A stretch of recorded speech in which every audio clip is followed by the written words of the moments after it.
I just heard rustling and I turned round and I got severely beat up. I don't remember for anything for 3 days. I had lumps at the back of my head like I've never felt or seen. Blood in my hair, on my ear, it was just awful. Out of all the punches and the bruising and the mental torture to me, out of all of it, that is the worst part. Children seeing was really hard. Hard for a parent and, more importantly, really hard for the children.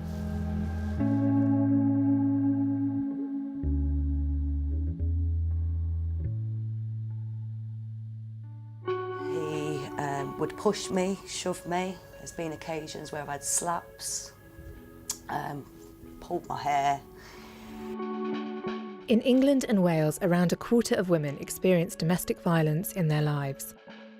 Jane, which isn't her real name, is one of them.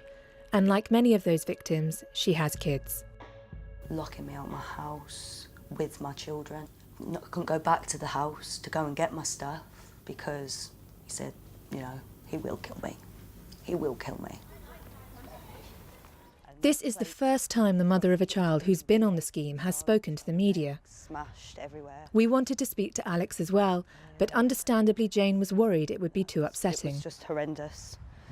So she told me what they'd been through. He'd seen me getting my hair pulled, but really to the point where I couldn't put my head back up. And then we went out for a while, and as we come back, he'd locked all the doors and we couldn't get back into the house. And I phoned the police and there was just shouting and screaming, lots of shouting and screaming. The head teacher and his teachers were made aware of this, so they really nursed him and, you know, give him all the attention that he needed. They give him that little bit more. And he come out of school that day much brighter than when he went in. And it makes my hair stand up.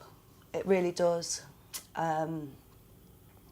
Because I didn't want to send my baby to school that day. You know, he was upset, everything else. So that was a lot of weight taken off my shoulders so I could concentrate on trying to clear up the mess for starters and then thinking on my next move to get away from this situation. Jane thought things were getting better, but worse was yet to come. So it was about 11:30 at night, maybe 12 o'clock, because by the time I'd done the cleaning and whatnot. And I had to lock 2 doors, and when I've got to the second door, I just heard rustling, and I turned round and I got severely beat up. I don't remember for anything for 3 days. They seen on my face where I had lips upon lips, cuts all over my head. I think they've bashed my head on the floor. I had lumps at the back of my head like I've never felt or seen. I couldn't brush my hair. Felt like my hand was there. That's how much it was. Blood in my hair, on my ear. It was just awful. And I thought that I'd never get out of this. I thought, this is it. This is my life planned out for me.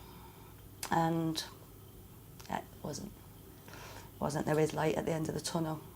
I've moved away from that area, and Alex is in a lovely village school now and he loves it. But there is light at the end of the tunnel. From these small beginnings, Operation Encompass has been rolled out in at least 12 other police forces, including Merseyside, Cheshire and Cleveland. But Elizabeth and David want more. Everybody thinks it's already being done. Unless you're in the police or unless you are in education, I think everybody else automatically assumes that this information is already shared. And now what we're trying to do is make sure that every single police force in our country actually puts this into place. Lots of them are doing this already, but lots just isn't enough. It should be in every force, for every school, for every child. It's as simple as that. It is happening slowly.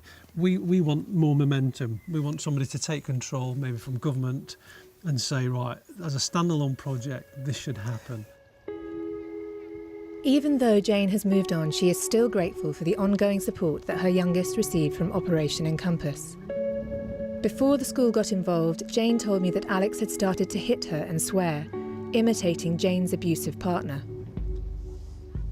And that's so out of character. He's always been a lovely little boy, and I could actually see it with my own eyes, him changing with what was going on in the home.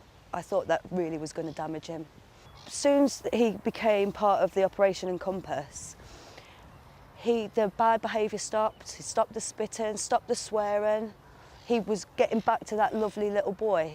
I was very, very lucky to have Liz and to be part of that school. And Alex was able then to be loved and nurtured and helped in every way he should be.